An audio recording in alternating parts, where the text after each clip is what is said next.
ठीक है। आज की क्लास में मैं आप लोगों को बताऊंगी कि किस तरह से आंसर्स को फ्रेम करना है और क्या-क्या कंटेंट आप अपने क्वेश्चंस में लिख सकते हो फाइनल एग्जाम में। ठीक है। तो सबसे ज़्यादा दिक्कत तो बच्चों को यही रहती है, जैसे कॉन्ट्रैक्ट है, जैसे आपका अभी फर्स्ट ईयर है तो फर्स्ट ईयर या सेकेंड ईयर में हमारा कॉन्ट्रैक्ट आता है, तो सबसे बड़ी प्रॉब्लम तो पहले यही रहती है, हमें पता ही नहीं चलता है कि लिखना किस तरह से है। तो वो आज की क्लास में मैं आपको बताऊंगी। ठीक है। तो सबसे पहले आपको क्या करना है कि जब भी आपके पास कोई क्वेश्चन आता है ना, आपको उस क्वेश्चन में सबसे पहले ऐड करना है एक इंट्रोडक्शन। ठीक है। क्या ऐड करना है? एक इंट्रोडक्शन आपको वहां पे ऐड करना है। मैं इस पे नहीं, मैं इस पे बताती हूँ।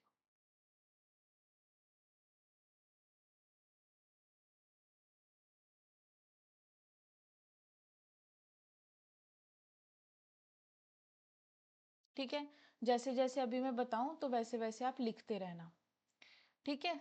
तो सबसे पहले हमें क्या करना है, सबसे पहले हमें एक इंट्रोडक्शन ऐड करनी है। ठीक है। अब बहुत एक कॉमन सा क्वेश्चन अगर हमारे पास आता है, तो एक क्वेश्चन हमारे पास ये आ सकता है कि आप बताओ कि एसेंशियल एलिमेंट्स बताओ कॉन्ट्रैक्ट के। अब जैसे आपको पता, मैंने आपको समझाया था कि एसेंशियल एलिमेंट्स क्या क्या होते हैं कॉन्ट्रैक्ट के, है ना। कॉन्ट्रैक्ट का डेफिनेशन कौन सा है, मैंने आपको याद कराया था पूरा सीरीज में, तो वैसे ही लिखना है।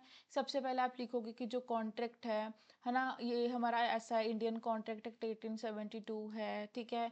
और इसके अंदर यहाँ पर बताया गया है कि किस तरह से कॉन्ट्रैक्ट फॉर्म किए जाते हैं। ये सब आप बहुत बहुत माइनर सा इंट्रोडक्शन दोगे, बहुत ज्यादा नहीं। ऐसा नहीं आप इसमें लिख रहे हो सेक्शन नंबर लिख रहे हो, आप इसमें प्रॉपर डेफिनेशन लिख रहे हो, नहीं। देखो, सबसे पहले हमारा इंट्रोडक्शन आएगा। अब जैसे हम लोग कोई बुक पढ़ते हैं, तो किसी बुक के अगर हम लोग स्टार्टिंग का देखें, कोई भी बुक हम खोलते हैं, जैसे बेयर एक्ट की तो बात अलग है, अगर हम लोग कोई दूसरी बुक देखते हैं तो वहां पे सबसे पहले ना क्या आता है, एक पैराग्राफ आता है जो कि एक इंट्रोडक्शन के बारे में बताता है। तो पहला आप अपने इंट्रोडक्शन में पूरी चीज बता दो कि यहाँ पे हम लोग इस चीज के बारे में डील करेंगे। अगर यहाँ पे एसेंशियल एलिमेंट्स पूछा गया है तो बता दो कि हम लोग इसमें एग्रीमेंट के बारे में पढ़ेंगे, कॉन्ट्रैक्ट के बारे में पढ़ेंगे और प्रॉमिस के बारे में पढ़ेंगे। ठीक है। फिर कितनी लाइनें लिखनी है, कितनी लाइंस लिखोगे? 4 लाइंस लिखोगे, 4 to 5 लाइंस। इससे ज्यादा बड़ा इंट्रोडक्शन आपको नहीं लिखना है। बात समझ गए क्या? इससे बड़ी कभी भी आपको इंट्रोडक्शन नहीं देनी, वरना टीचर कहेगा इसने सब इंट्रोडक्शन में ही भर दिया।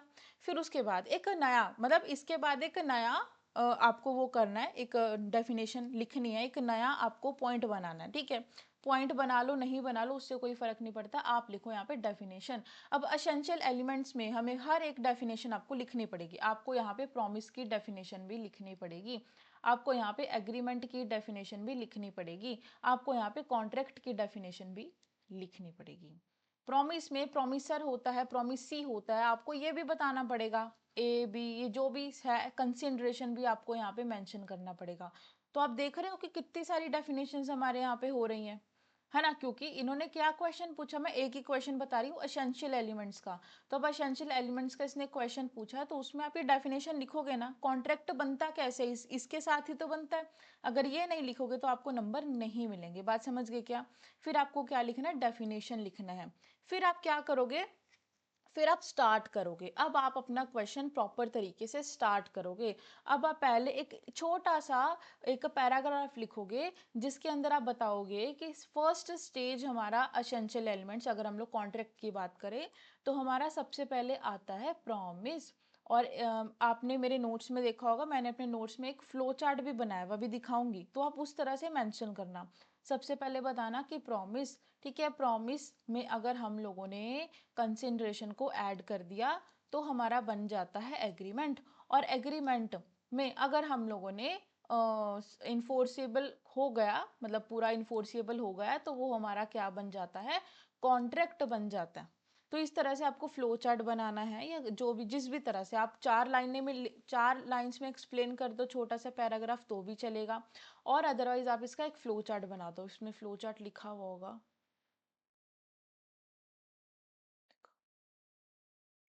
देखो, सबसे इम्पोर्टेंट बात, एग्जाम में जा रहे हो, कोई भी एक्ट पढ़ रहे हो, कोई भी सब्जेक्ट पढ़ रहे हो, तो आपको क्या आना चाहिए? आपको आनी चाहिए सारी डेफिनेशंस। सारी डेफिनेशंस आपको आनी चाहिए और आपको इसका सेक्शन नंबर याद होना चाहिए। ठीक है। अब बच्चे मेरे से पूछते हैं, पता नहीं किस बच्चे ने पूछा था कि मैम क्या हमें प्रॉपर डेफिनेशन को याद करना है? अब जैसे मान के चलो आपके पास डेफिनेशन आ गई वॉइड कॉन्ट्रैक्ट की, तो हाँ, ठीक है, आपको ये क्या करना है, आपको प्रॉपर याद करना है। ठीक है, मतलब अगर देखो, अगर अभी हम लोग जुडिशरी का प्रिपरेशन तो कर नहीं रहे हैं, लेकिन फिर भी जुडिशरी में तो ये होता है कि आपको हर सेक्शन क्या करना है, हर सेक्शन को आपको बेयर एक्ट की लैंग्वेज याद करनी है। लेकिन एलएलबी के एग्जाम में ऐसा नहीं होता है। आपको क्या करना है, आपको डेफिनेशन बहुत अच्छे से आनी चाहिए। हैंड रेज करो, बात समझ आई? जो डेफिनेशन है वो आपको एग्जैक्ट आनी चाहिए, वर्ड टू वर्ड। समझ आई? और दूसरी चीज ये है, इसके साथ ही उसके बाद आपको प्रॉपर डेफिनेशन, सेक्शन नंबर सब याद होना चाहिए। अभी ना मैंने आपको जब कॉन्ट्रैक्ट पढ़ा, उसके बाद मैंने दोबारा से कॉन्ट्रैक्ट पढ़ा, वहां पर मैंने बच्चों को एक एक डेफिनेशन मैंने क्लास में ही बैठ के याद करवाई है, एक एक डेफिनेशन। और मैंने आपको क्लास में बताया होगा कि क्या क्या इंपॉर्टेंट है, तो उसके हिसाब से आप सारी डेफिनेशन को अच्छे से रट लेना। ठीक है, अब मैं फ्लो चार्ट की बात कर रही हूँ, तो इस वाले फ्लो चार्ट की मैं बात कर रही हूँ। इस वाले फ्लो चार्ट में मैंने लिखा है ना कि भाई एक होगा प्रपोजल, एक होगा एक्सेप्टेंस, तो प्रॉमिस बन जाएगा, और प्रॉमिस होगा, कंसिडरेशन आ गई तो एग्रीमेंट। तो मतलब आप ऐसा फ्लो चार्ट बना सकते हो ना एग्जाम में, और टीचर अगर चेक करेगा तो उसे पता चलेगा कि बच्चे को आता है। ठीक है, तो ऐसा नहीं है, ऐसा नहीं होता, बच्चे सोचते हैं कि हमें इतना ज्यादा लिखना पड़ेगा, ये नहीं। अगर आपको आता है, अगर आप पॉइंट्स में बना के लिख सकते हो, तो पॉइंट्स में बना के लिखो, आपको पैराग्राफ की जरूरत ही नहीं है। बात समझ गए? अब हमने ये फ्लो चार्ट बना दिया, 4 लाइनें भी लिख दी, और उसके बाद हम लोगों ने क्या कर दिया, उसके बाद हम लोगों ने एक फ्लो चार्ट भी बना दिया। अब आगे देखो, फ्लो चार्ट बना दिया, अब चलो यहाँ पे लिख लो एसेंशियल एलिमेंट्स। अब लिखो एसेंशियल एलिमेंट्स, मैंने याद कराया था। अब आपको यहाँ पे डेफिनेशंस के बाद में आपको ये भी लिखना है कि सेक्शन नंबर 10 और 11 हमारा एसेंशियल एलिमेंट्स के बारे में बात करता है। याद आया कि नहीं आया? सेक्शन 10 बात करता है ना एसेंशियल एलिमेंट्स के बारे में, तो डेफिनेशन तो आपने लिख दी, इसके साथ आप सेक्शन नंबर भी मेंशन करोगे। आपने जो यहाँ पे आपने जो इंट्रोडक्शन लिखी, आप इंट्रोडक्शन में भी सेक्शन नंबर मेंशन करोगे कि section 10 of Indian contract act deals with the essential elements of a contract और एग्रीमेंट। ठीक है, फिर उसके बाद अब एसेंशियल एलिमेंट्स आ गए, तो इस तरह से डब्बे बना दो। देखो, ज्यादा मेहनत नहीं करना एग्जाम में, ना ही इतना टाइम होता। मतलब जब मैं एग्जाम देती थी, तो मैं मेरा एग्जाम 2.5 आवर्स में मेरा कंप्लीट हो जाता था। मतलब मेरा मेरा स्टार्टिंग में 10 मिनट पहले कंप्लीट हो जाता था फर्स्ट ईयर में, सेकेंड ईयर में 20 मिनट पहले, थर्ड ईयर में, फोर्थ ईयर में आते आते मेरा 2 घंटे 20 मिनट में मेरा एलएलबी का एग्जाम कंप्लीट हो जाता था। मेजर से मेजर सब्जेक्ट, जो बीएससी, जो एविडेंस एक्ट है या बीएनएस है, वो मेरा 2 घंटे, या आप 2.5 घंटे, आप मान के चलो 2.5 घंटे में मैं अपना पूरा पेपर कर देती थी, विद फ्लो चार्ट बना के सब कुछ मैं करती थी। तो वो कैसे होता था? वो प्रैक्टिस से होता था। आप जितनी बार पढ़ोगे ना, वो आपको उतना अच्छा होता जाएगा। समझ रहे हो? आप जितनी बार प्रैक्टिस करोगे, अब ये ऐसे तो है नहीं कि मैं स्टार्टिंग से मुझे ये सब आता है, मैंने भी ये चीज़ सीखी है, तो सीखने में टाइम लगता है। लेकिन आपको कोशिश करनी है कि अच्छे से अच्छा, मतलब बहुत अच्छा आप क्या करो, अपने एग्जाम में रिप्रेजेंट करो, ताकि टीचर को लगे कि हाँ, बच्चे को आता है।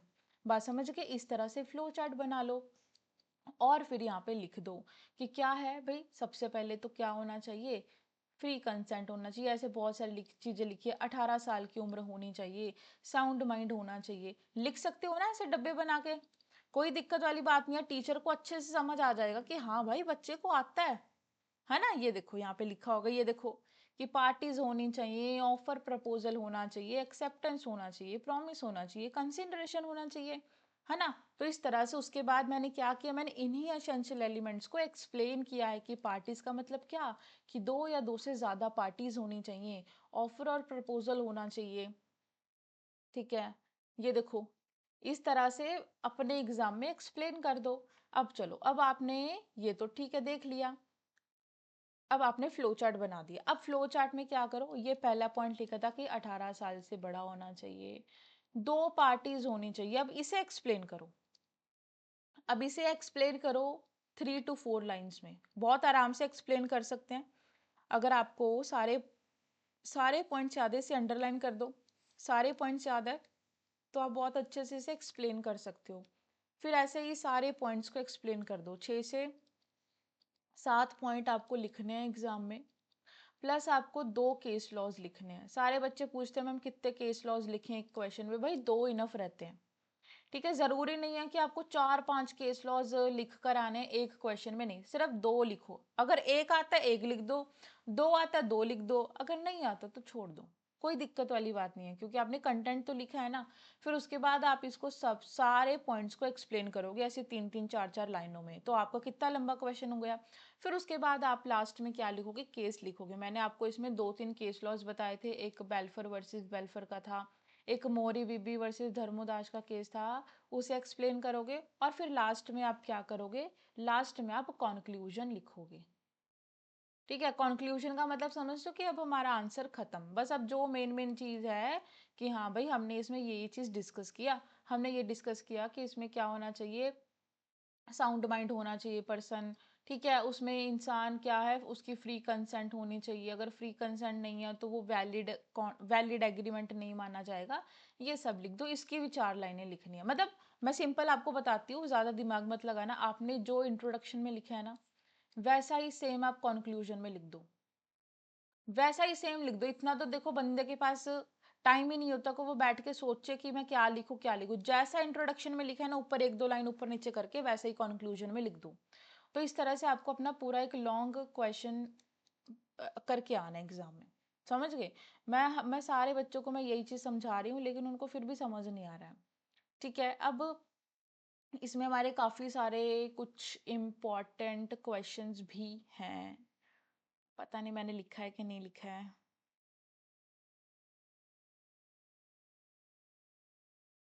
इसमें है नहीं है, चलो मैं हम लोग इसी पीडीएफ में चेक कर लेते एक बार।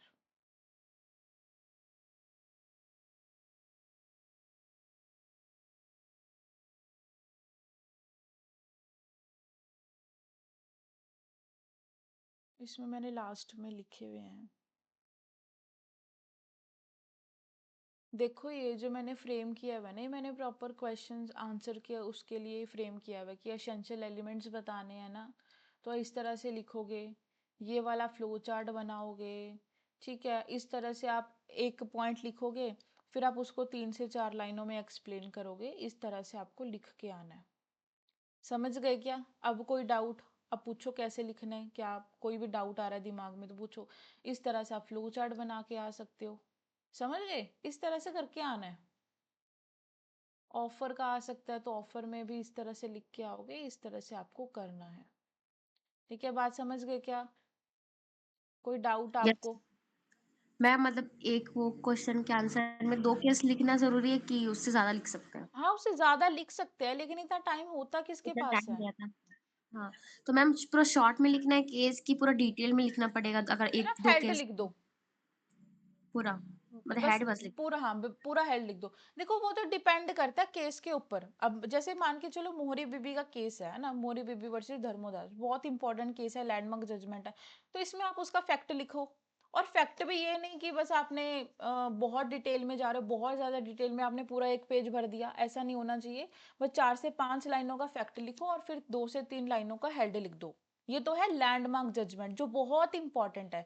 अब जो छोटे मोटे केस हैं, अब उसमें सिर्फ आप क्या लिख दो, जो सुप्रीम कोर्ट ने या जो भी कोर्ट ने जजमेंट दिया है, बस आप वही हेल्ड लिख दो अकेला बस। ठीक है, उसको डिटेल में एक्सप्लेन तब करो जब कोई बड़ा या कोई अच्छा जजमेंट है, तब करो, अदरवाइज रहने दो। ठीक है। मैम केस का साइटेशन भी लिखना पड़ेगा क्या? ईयर साइटेशन सब पूरा? हाँ, देखो केस का नाम लिखना है और केस का ईयर लिखना है बस। केस का नाम लिखोगे मोरी वर्सेस धर्मोदास केस, उसका साल लिखोगे कौन से साल में हुआ। फिर उसके बाद थोड़ा फैक्ट बता दो, फैक्ट लिख दो, फैक्ट लिखने के बाद उस एक्सप्लेन कर दो। फिर उसके बाद आप हेल्ड लिखो, फिर हेल्ड को 3 से 4 लाइनों में एक्सप्लेन कर दो। बस ऐसे करना है। लेकिन एक और पॉइंट, जब भी आप अपने एग्जाम में लिख रहे हो तब आपको क्या करना है, तब आपको हर एक चीज को अंडरलाइन करना है। ठीक है, क्या करना है आपको, हर एक चीज को अंडरलाइन करना है। अगर आप अंडरलाइन नहीं करोगे तो वहां पर टीचर को मतलब अट्रैक्टिव नहीं लगेगा। अब जैसे फॉर एग्जांपल मैं बस लिखी जा रही हूँ लिखी जा रही हूँ, अब और अंडरलाइन या तो पेन से कर दो या पेंसिल से करोगे तो ज्यादा बेटर रहेगा। ठीक है, और जब आप फ्लो चार्ट बनाओगे तो आप पेन से फ्लो चार्ट मत बनाना, थोड़ा सा जल्दी जल्दी क्या करना, पेंसिल अपने पास ही रखना, अपनी अपनी पेंसिल लेके जाना और एग्जाम में किसी को भी मत देना। जैसे आगे पीछे के लोग होते हैं ना, वो लाइन लगाने के लिए मांगते रहते, तो मत देना किसी को भी। ठीक है। और अगर आपको अपनी फ्रेंड्स का हेल्प करना है तो अपने लिए दो पेंसिल्स लेके जाना, एक अपने फ्रेंड को दे देना और एक अपने पास रखना। बात समझ गए? और उस पेंसिल से आपको अपने पास रखना है और बस उससे फटाफट डायग्राम बनाना है। समझ गए? फटाफट उसको अंडरलाइन करना है। या फिर अगर साथ-साथ अगर आप नहीं कर पा रहे हो ना, जैसे मैं क्या करती थी कि मैंने पहले पूरा एक आंसर लिख लिया लॉन्ग, और मैंने अपना पूरा टाइम बाँट रखा था लिखने के अलावा। जैसे कि 3 घंटे होते हैं, तो उसमें मैंने 3 घंटे में से मैंने 2 घंटे दे रखे थे लॉन्ग क्वेश्चंस को और 1 घंटा दे रखा था शॉर्ट क्वेश्चंस को। जैसे हमें आते थे 4 हमें लॉन्ग क्वेश्चंस करने होते थे और 10 हमें शॉर्ट क्वेश्चंस करने होते थे। तो जो मेरे शॉर्ट क्वेश्चंस थे वो बहुत आराम से मेरे 1 घंटे में नहीं, मेरे 40 मिनट में पूरे हो जाते थे। और जो लॉन्ग क्वेश्चन है वो भी मेरे 2 घंटे से कम में ही कंप्लीट हो जाता था। और वही मैं जब एक आंसर मैंने पूरा लिख लिया ना, उसके बाद मैं वहाँ पे क्या करती थी, अंडरलाइन करती थी। क्योंकि अगर हम लोग जैसे मान के चलो, अभी मैं लिख रही हूँ, अभी मैं इस पेन से लिख रही हूँ, मैंने ये पेन रखा, फिर मैंने पेंसिल उठा के लाइन अंडरलाइन किया, तो उसमें थोड़ा टाइम कंज्यूमिंग रहता है। तो पहले आंसर लिख लो, फ्लो चार्ट पेंसिल से बना लो, फिर उसके बाद में सारे पॉइंट्स को अंडरलाइन कर दो, सारे केस लॉज को अंडरलाइन कर दो, इंट्रोडक्शन को अंडरलाइन कर दो, कंक्लूजन वर्ड है उसे अंडरलाइन कर दो। ठीक है। और अगर हो सके, अगर लास्ट में टाइम बच रहा है, तो आपको हर एक आंसर के बाद आपको एक पेंसिल से लाइन लगानी है कि यहाँ पे आपका आंसर खत्म हो रहा है। बात समझ गए? और ये ऐसे जैसे हम लोग कॉलेज में स्कूल में करते थे ना, वैसा ही आपको करना है, थोड़ा अच्छा लगता है। बात समझ गए? इस तरह से करके आओगे ना तो बहुत अच्छे नंबर मिलेंगे, और ऐसा हो ही नहीं सकता कि आपके नंबर कम आ जाएं। ऐसा एक बार आप करके आना। आप पहली बार एग्जाम दे रहे हो कॉन्ट्रैक्ट का? Yes ma'am. नहीं, मतलब कि कॉन्ट्रैक्ट का तो पहली बार ही दे रहे हो, मतलब कि फर्स्ट ईयर है कि सेकंड ईयर है? अभी सेकंड ईयर है, मतलब लॉ के सब्जेक्ट नहीं थे। ठीक है, लेकिन बाकी सब्जेक्ट्स में भी ऐसे ही करना होता है, क्योंकि यस। हमारे पास तो सारे थ्योरी के आते हैं, वो तो उनके लिए होते हैं। जैसे कुछ बच्चे बीकॉम करते हैं, उनके पास कुछ अकाउंट का सब्जेक्ट रहता है, तो हमारे पास वो नहीं है। हम लोग तो बीएलएलबी कर रहे हैं या एलएलबी है, तो हमारे पास तो ऐसा कोई सब्जेक्ट नहीं रहता। कोई भी थ्योरी सब्जेक्ट है, आपको इसी तरह से अटेम्प्ट करना है, इंट्रोडक्शन कंक्लूजन लिखना ही लिखना है। और ज़्यादा से ज़्यादा कोशिश करो कि आप उसे पॉइंट्स में लिखो। ठीक है। अब एक और तरीका बताती हूँ, चलो ठीक है, अभी मैं मानती हूँ कि आपको अभी नया नया है, आपको कंसेप्ट क्लियरिटी में थोड़ा टाइम लगेगा। अब जब आप आगे 2 साल के बाद आप पढ़ोगे, तब आपको ज़्यादा क्लियर हो जाएगा। अभी क्योंकि स्टार्टिंग में मुझे भी इतना क्लियर नहीं होता था। अब आपको क्या करना है, मैं आपको दिखाती हूँ। जैसे कि अब आपका एग्ज़ाम है, ठीक है। अब सबसे पहले तो आपको इस तरह से अपना एक आपका जो सिलेबस होगा कॉलेज का, आप उसे प्रिंट आउट करा के रख लो। ठीक है। अब उसे प्रिंट आउट करा लो और इसमें एनालाइज करो। सबसे पहले आपको क्या करना है, आपको एनालाइज करना है कि आपको कितना सिलेबस आता है, कितना सिलेबस नहीं आता है। ठीक है। जो जो चीज़ आती है उसे कर लो हाईलाइट कि ये मुझे आता है, या फिर जो चीज़ नहीं आती है आप उसको हाईलाइट कर लो। हाईलाइट करने के बाद अब आपके पास क्या होना चाहिए, अब आप भाई अब आप एग्जाम की तैयारी कर रहे हो, आपके पास सारा स्टडी मटेरियल होना चाहिए। तो स्टडी मटेरियल इस तरह से आप इकट्ठा कर लो। ठीक है। अब जैसे मान के चलो कि आपका कॉन्ट्रैक्ट का एग्जाम है, आप मेरे नोट्स ले लो। आपने कहीं और से पढ़ा है, आपके कॉलेज के कोई नोट्स हैं, आपके दोस्त के पास इंपॉर्टेंट क्वेश्चंस हैं, आपके पास कोई गाइड है, या कोई भी चीज़ है, आपके पास पीवाई क्यूज है, आप उसे अपने पास रख लो। ठीक है। फिर आपको क्या करना है, अपने सिलेबस को और अपने पीवाई क्यूज को अपने पास रखना है। मैं आपको एक एक चीज़ में लिख के बता देती हूँ, ऐसे ज़्यादा अच्छे से समझ नहीं आता। ठीक है। आपको क्या करना है, अपने पीवाई क्यूज को अपने पास रखना है, प्रीवियस ईयर क्वेश्चन पेपर को, और किसी और यूनिवर्सिटी के नहीं, अपने यूनिवर्सिटी के। ठीक है। किसी और यूनिवर्सिटी के क्या करोगे, अपने यूनिवर्सिटी के पीवाई क्यूज लो। और अगर जिन बच्चों को नहीं पता, मैं बता दूं, हर कॉलेज के हर लाइब्रेरी में पीवाई क्यूज होते हैं, हर डिपार्टमेंट में। ठीक है। तो वहां से जाके अपनी लाइब्रेरी से ले लो, अदरवाइज अपने टीचर से मांग लो। प्लस आपका क्या होना चाहिए, आपके पास सिलेबस होना चाहिए। अब करो एनालाइज। एनालाइज ये चीज करो कि पी वाई क्यूज में 2 से 3 सालों में कौन कौन से क्वेश्चंस रिपीट हुए हैं या कौन कौन से क्वेश्चंस पूछे गए हैं। तो ये यहाँ पे लिख लो टॉपिक्स को और लॉन्ग आंसर्स के लिए। फिर आप उसको प्रिपेयर करना स्टार्ट करो। अब प्रिपेयर करना कैसे स्टार्ट करोगे, फोकस आपको करना है पॉइंट्स पे। ठीक है। फोकस आपको करना है सेक्शन नंबर पे। फोकस आपको करना है ज्यादा से ज्यादा डेफिनेशंस पर।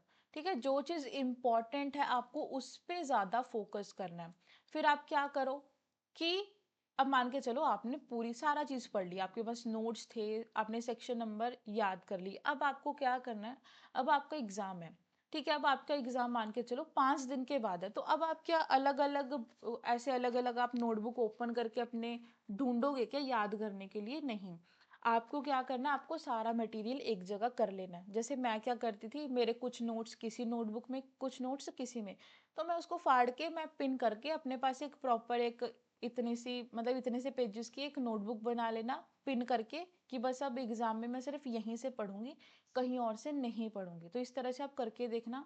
ठीक है, आपका टाइम भी वेस्ट नहीं होगा, क्योंकि बार बार अगर हम कभी इस पे जा रहे हैं, कभी उस पे जा रहे हैं, कभी तीसरी नोटबुक खोल के देख रहे हैं कि अरे कहाँ लिखा था, कहाँ लिखा था, मिलता ही नहीं है, वो तो इतने बड़े बड़े रजिस्टर है। तो आप क्या करो, एक आप क्या आपको क्या करना है, आप बस पेजेस पे लिख लो। ठीक है, पहले लिख लो, फिर उन पेजेस को वहां से फाड़ लो, जहां पे भी आपको लगता है कि आपने बहुत अच्छी चीज लिखी हुई है, अच्छा कंटेंट है, बस उसको फाड़ के ऐसे पिन कर लो। पिन कर लो, बस उसके बाद आप वहीं से पढ़ो। ठीक है, और सेक्शन नंबर क्या करना है, सेक्शन नंबर आपको लिखना है, याद करो, फिर आपको 2 बार रिटर्न प्रैक्टिस करनी है। अब ऐसे नहीं, अब जैसे मान के चलो कॉन्ट्रैक्ट में 75 सेक्शंस हैं, तो क्या 75 के 75 करोगे? तो नहीं, ऐसा नहीं होता है। ऐसा नहीं करना होता, 75 के 75 आपको नहीं करना है। आपको वही करना है जो इम्पोर्टेंट है। जैसे कि हमारा कंसिडरेशन वाला जो टॉपिक है वो इम्पोर्टेंट है, तो 2D करना है। ठीक है, इसके साथ आपका आएगा फ्रॉड का। ठीक है, 10वां सेक्शन नंबर 10 11 इम्पोर्टेंट है एसेंशियल्स का। ठीक है, 14 15 16 कॉर्शन वगैरह ये इम्पोर्टेंट है, तो जो इम्पोर्टेंट है वो याद करो ना। ठीक है, आपसे कोई ये नहीं पूछता कि भाई ये बताओ, चलो वैलिड वर्ड तो इंसान फिर भी पूछता है, लेकिन जो फालतू के हमारे सेक्शंस है ना वो कोई नहीं पूछता। ठीक है, मतलब जिससे इम्पोर्टेंट, जो इम्पोर्टेंट नहीं है वो कोई नहीं पूछेगा। और एक और बात, अगर आपको एग्जाम में सेक्शन नंबर नहीं आता तो क्या करना है, ध्यान से सुनना।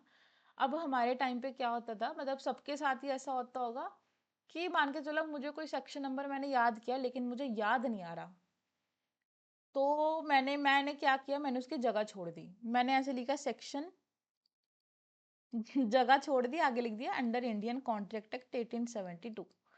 अब लास्ट में मैं पूछ रही हूँ अपने दोस्तों से, मतलब एग्जाम खत्म हो गया, बस 5 मिनट रह गए, मैं अपने दोस्तों से पूछ रही हूँ भाई सेक्शन नंबर बता दे, सेक्शन नंबर बता दे। नहीं पता, किसी को भी सेक्शन नंबर नहीं आ रहा है ना। और अगर किसी ने बताया तो गलत लग रहा है। ऐसे ही हमारे ना एविडेंस एक्ट में हुआ था, कोई बोल रहा था कि इसमें 18 सेक्शन है, कोई बोल रहा था 20 है, 24 है, हमें समझ ही नहीं आया कि किसका करेक्ट है किसका गलत है। हम लोग वहां पे जगह छोड़ के ऐसे ही आ गए, तो आपको ये गलती नहीं करनी है। ठीक है, वहां से टीचर को लगता है कि बच्चे को तो आता ही नहीं है। भाई अगर नहीं आता तो जगह छोड़ दो, मतलब छोड़ दो, लिखो मत, जगह नहीं छोड़नी है बस आपको। अगर नहीं आता तो मत लिखो, बस आप ऐसे स्टार्ट कर दो कि अंडर कॉन्ट्रैक्ट एक्ट में यहाँ यहाँ पे डील करता है ना, कि ऐसे ऐसे यहाँ पे डेफिनेशन है। अब आप कहोगे कि अगर मुझे बाद में याद आ गया तो कहाँ पे लिखूंगा, जैसे यहाँ पे आप ऐसे लाइनें लगाते हो ना, ऐसे यहाँ पे लिखते हो, तो यहाँ पे लिख दो। अगर याद आ जाए या कोई बता दे तो यहाँ पे लिख दो कि सेक्शन ये यहाँ पे है, इससे और एरो लगा दो। लेकिन जगह मत छोड़ना, ये बहुत बेकार लगता है। ऐसे ही हम लोग पहले क्या करते थे बेवकूफों की तरह, केस का नाम याद नहीं आता, केस का नाम ऐसे अंडरलाइन लगा के छोड़ दिया, याद आ नहीं रहा क्या लिखना है, और फिर हम लोग पूरा केस लिख दिया। ठीक है, तो वहां पे ऐसे नहीं करना होता है। ठीक है, बस जगह मत छोड़ के आना, अगर नहीं आता तो करो ही मत उसको, लिखो ही मत। ठीक है, और कई बच्चे जैसे मान के चलो कि कई बच्चे क्या करते हैं कि हमारा सेक्शन कौन सा समझाऊं आपको, फॉर एग्जांपल परफॉर्मेंस का है ना, या फिर मान के चलो क्वासी कॉन्ट्रैक्ट है हमारे पास, क्वासी कॉन्ट्रैक्ट। अब इसके सेक्शंस हैं 68 से लेके 72 तक, है ना। अब आपके पास अगर लॉन्ग क्वेश्चन आएगा तो आप सीरीज में लिखोगे ना, पहले आप सेक्शन 68 लिखोगे, फिर 69, फिर 70। अब बच्चे क्या करते हैं, पहले जो याद आ गया वो लिख दिया, पहले 68 याद आ गया वो लिख दिया, अब 69 70 याद नहीं आ रहा फिर लिख दिया 73। ऐसा नहीं करना है, समझ रहे हो। पहले या तो बैठ के सोच लो कि 68 ये है, 69 में ये आएगा, पहले मतलब आगे पीछे पूछ लो, कि अगर पूछा जाता है, अगर चीटिंग होती है तो पहले पूछ लो कि हाँ भाई इसमें क्या इसमें क्या, अदरवाइज वो वाला क्वेश्चन आप छोड़ दो। अगर आपको सीरीज में सेक्शन नंबर याद नहीं है, समझ गए? क्योंकि सीरीज में याद होना बहुत, अब 68 के बाद अगर आप 72 लिखोगे, फिर आप 70 लिखोगे, तो टीचर को क्या लगेगा कि बच्चे को तो आता ही नहीं है, ये कितना बेकार लग रहा है ऐसे लिखा हुआ। समझ रहे हो? तो आपको सीरीज तो में मैम याद करना है। सेक्शन को उसके अकॉर्डिंग लिखना पड़ेगा, मतलब आगे पीछे नहीं लिख सकते? नहीं लिख सकते ना ऐसे। अच्छा। हाँ, आगे पीछे देखो, अब मैं बताती हूँ, अब मैं टीचर हूँ, अब मैंने आपका कॉपी चेक किया, आपने उसमें पहले लिखा हुआ सेक्शन 68, ठीक है? फिर आपने लिख दिया सेक्शन नंबर 70, भाई 69 कहाँ गया? फिर आपने लिखा 72, फिर आपने लिखा 71, फिर आपने लिखा 69, तो ऐसे कोई सही लग रहा है क्या ये? सही तो नहीं लग रहा। तो ऐसे नहीं लिखना होता। और जब आप अपना, जैसे मान के चलो क्वासी कॉन्ट्रैक्ट का क्वेश्चन आया, तो पहले आप क्या लिखोगे, पहले आप सिर्फ हेडिंग लिखोगे, सेक्शन नंबर 68, मतलब मैं तो ऐसे ही करती थी कि ताकि इंसान को याद रहे कि मैंने याद किया हुआ है, तो सेक्शन 68 बात करता है इसके बारे में, सेक्शन 69 बात करता है इसके बारे में, पहले सिर्फ हेडिंग हेडिंग लिख लिया। जब एक बार हमने हेडिंग लिख लिया तो कंटेंट तो हमें खुद पे खुद आ जाएगा। फिर हम लोग स्टार्ट करते सेक्शन 68 ये बात करता है, फिर हम लोग उसे एक्सप्लेन करते थे। समझ गए? इस तरह से आपको करना है। 71 72 पहले सारी हेडिंग लिख लिया से, सबकी हेडिंग लिख ली, ताकि बाद में ऐसा ना हो ना, क्योंकि कई बार क्या होता है इंसान लिखते लिखते ना भूल जाता है। मतलब मेरे को 68 अभी याद आ रहा है लेकिन 69 नहीं याद आ रहा, तो कुछ भी अगर आपको याद है ना, आप इसका कुछ ट्रिक याद कर लो या कुछ भी याद कर लो, कुछ भी याद आए आप हेडिंग में लिख दो, यहाँ पर लिख दो, ताकि आपको यहाँ पर जब आप डिटेल में लिखो तो आपको दिक्कत ना आए। बात समझ गए क्या? मैं तो ऐसे ही करती थी और मेरे को फिर याद भी रहता था, जब मैं यहाँ पे डिटेल में लिख रही हूँ ना, अगर मुझे यहाँ नहीं भी याद आ रहा तो मैं एक बार हेडिंग देख लेती थी कि ठीक है इसके बाद ये लिखना है, तो ठीक है हम लोग इसमें ये चीज़ ऐड कर सकते हैं। ठीक है, क्योंकि सीरीज में चलेंगे ना तो सही रहेगा, अगर ऊपर नीचे करेंगे ना तो खुद भी इंसान कंफ्यूज हो जाता है। समझ गए? समझ गए ना? तो इस तरह से आपको करना है। कोई और डाउट आपका आ रहा हो? और हाँ, इसमें आप एग्जाम्पल्स ऐड कर सकते हो। आप कॉन्ट्रैक्ट एक ऐसी चीज है जिसमें आप जितना एग्जाम्पल्स लिखो, जितना इलस्ट्रेशन लिखो, लिखो, कोई दिक्कत नहीं है। आपको एग्जाम्पल्स आते हैं तो आप एग्जाम्पल्स को मेंशन करो, कोई प्रॉब्लम नहीं है। बात समझ गए क्या? कोई और डाउट? हम्म। मैम मुझे ना क्वेश्चन जानना था, मतलब कैसे आते हैं, स्पेशली रिलीफ का आपसे ली नहीं थी मैं नोट, मतलब पढ़ी नहीं थी, मैंने कॉन्ट्रैक्ट पढ़ा था। तो मुझे मतलब जानना है कि कैसे क्वेश्चन आते हैं, और मतलब क्वेश्चन तो समझ मेरे आया है, लेकिन उसका आंसर कैसे लिखते हैं? ठीक है, ठीक है, फिर 1 मिनट आप वेट करो, मैं दूसरा पीडीएफ लेती हूँ, ठीक है?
ठीक है, मैं आपको ना कि आपको एक क्वेश्चन में बता देती हूँ। ठीक है, एक्चुअली क्या है कि मैंने आपको बताया ना मेरा सारा डाटा उड़ गया है, तो वो पीडीएफ ना मेरे को मिल नहीं रही है। और वो जो पीडीएफ है हैंड रिटन क्वेश्चंस की ना, वो मेरी स्टूडेंट ने मुझे लिख के दिए थे। ठीक है, तो मैं अभी उसे दोबारा मांग लूँगी, तो मैं आपको शेयर कर दूँगी। ठीक है, अभी मैंने देखा तो अभी है नहीं है मेरे पास। मैं आपको यहीं से पढ़ा देती हूँ। एक बार मैं देखती हूँ कहाँ पे था वो। इसी से हम लोग पढ़ लेते हैं।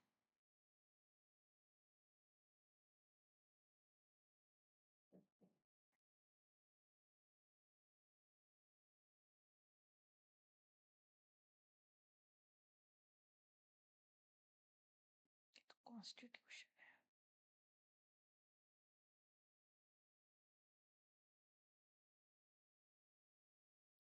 इसमें मैंने लिखा हुआ है ये, एक्चुअली मैंने बाद में प्रिपेयर किया था।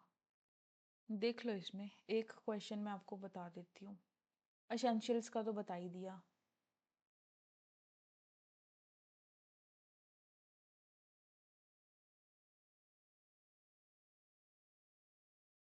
देखो, एक क्वेश्चन आपके पास पूछा जा सकता है कि ये जो ऑफर है ये कब खत्म हो जाएगा, लैप्स ऑफ एन ऑफर कब होगा। अब आपके पास क्वेश्चन आया, सेम वही प्रोसेस को फॉलो करोगे ना।